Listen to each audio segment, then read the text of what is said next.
When I was 28 years old, this was in 2019, I had my yearly, breast exam at my appointment. Everything was fine. And then maybe 6 months later, I went to sleep one night and I rolled over and I felt a pain.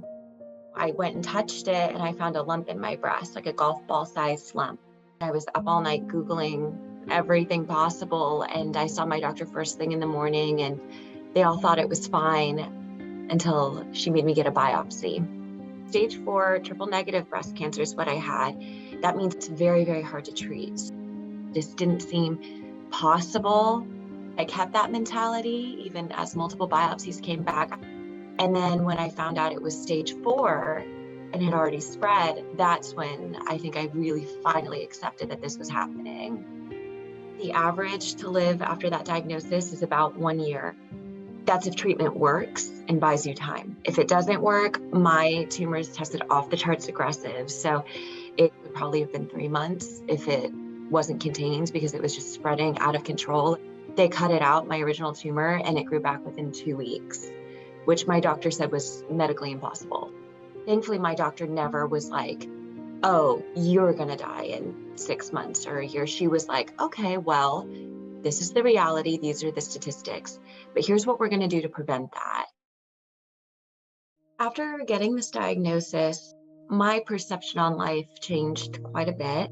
I was in my late 20s, and I think that you grow up with this mentality of, okay, if I work really hard, I was working hard at my career and paying my dues, so to speak, and you expect success. You expect, like, okay, I did the right things. I, went to my first choice college. I always got good grades. I did everything, setting up my life for this future, right?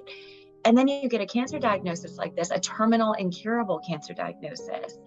And you're like, so I've spent my whole life preparing for a future that I'm not even going to get to have now. Meanwhile, all my friends are getting promoted, they're getting married, they're having kids. And I just got completely pulled out of my life to do nothing but have cancer. That was my new job.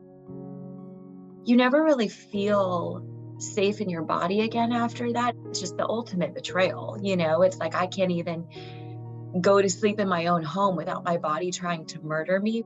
It warps your view on everything you kind of knew about life and what's fair and what isn't. And like, what did I do wrong to deserve this life when everyone I know got everything they wanted?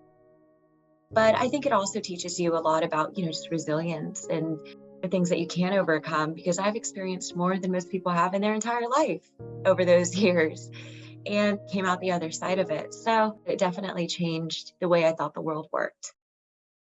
I decided I wanted to do the most aggressive treatment available. I knew what the risk was, and I knew being triple negative and stage 4, it wasn't looking good. I was like, I would rather be so miserable right now, but really get rid of it, than risk choosing the lighter side effects and ending up having to continually go back, and maybe it'll be more chemo resistant the second or third time around, which happens. So I just really advocated, I can handle whatever. What can you give me? What more can you give me? And every follow-up, I was like, I'm doing great. I'm really doing great. Even though, I felt horrible, but I was like, no, I can handle it. Can you up the dosage? But I'm really glad I did that, because now I know, like, I did everything I can and I did end up cancer-free. So I think it was the right decision. I am the first person in my family to have breast cancer, even though I have the BRCA2 gene. That's kind of impossible because the particular strain that I have has a 90% risk of causing breast cancer. So through gene testing, I found out the reason this happened was the BRCA gene in my family was passed patriarchally through the men. And that almost never happens, but it passed through the men twice. So it was actually my grandfather giving it to my father, who gave it to me. There were definitely signs it was there. We just were not aware of it because breast cancer didn't run in the family. And I think that's so important to do gene testing and be aware of your risk, especially if cancer runs in your family. In total, all of treatment was 2.5 years from when I first found the lump in September of 2019.